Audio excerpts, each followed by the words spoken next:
Dear Verastructor, I've been thinking a lot about the concept that I've been manifesting. And I suspect there's been some confusion, so I'd love to kind of make clear what was a little more vague in the other videos. And the concept is essentially this. If things like nothing don't exist, or death, or darkness, or sickness, what's in its place?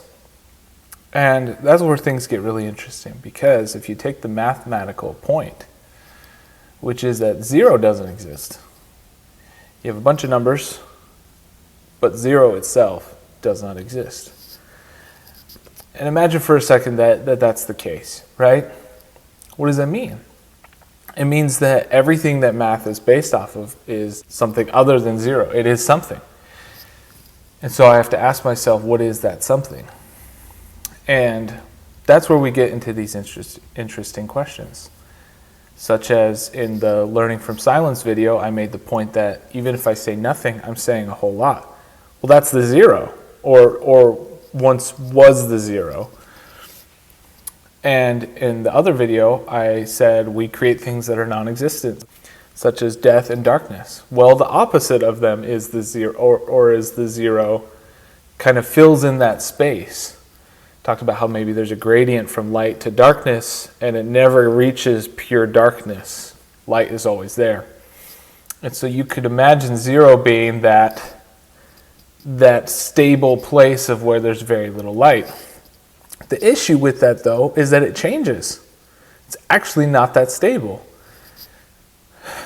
And that's where we get into this crazy place that makes things extremely difficult. But essentially it comes down to this. We base everything on this kind of flowy curve, this line. It's not even a line. It's like this surface. It's this membrane on which we conduct everything.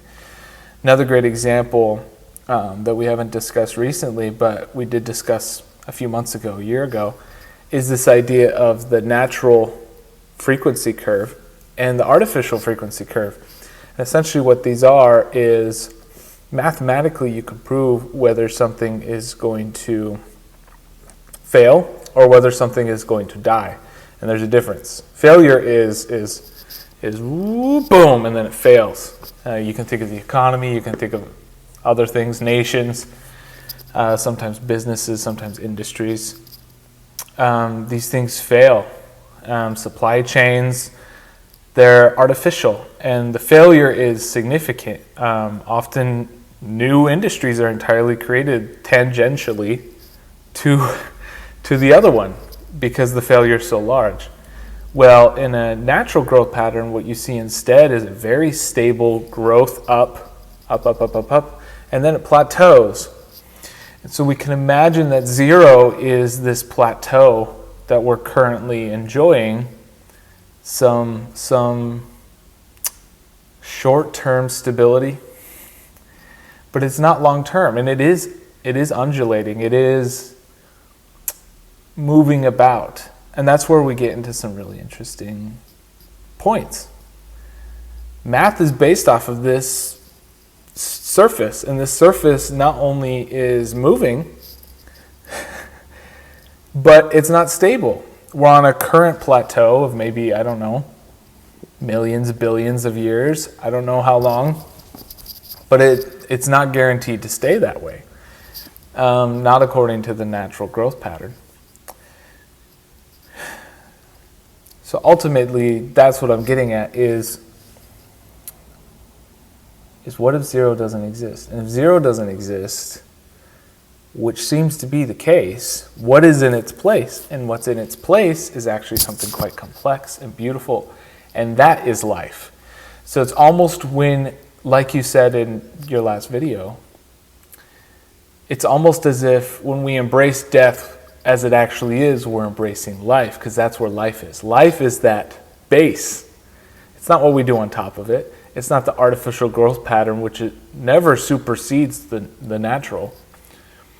That's the whole point. This math is contingent on this curve that isn't stable. You got to start at 0 to do 1 + 1 = 2. You got to start at 0 to even do any math at all. And so all our math, all our science, everything that we know and believe is on this surface that is moving and changing and isn't stable. That's amazing. And that's life. That's the thing that we've been avoiding. I remember a few years ago I made a post, and I still think it's such a wonderful idea, and this is probably a more poetic way of saying it, but we thought the art was what we painted on the canvas, when in actuality the canvas was the art all along. You can see where I'm getting with that, is the artificial growth pattern, all these businesses, all the things that we do, our observation, everything that we do as humans is on top of the canvas. And we think that's the art, but it's beautiful that the canvas exists at all. It appeared out of nothing. And to some degree there is no nothing. You are a deep fountain of unique identity, Verastructor. Have a lovely week.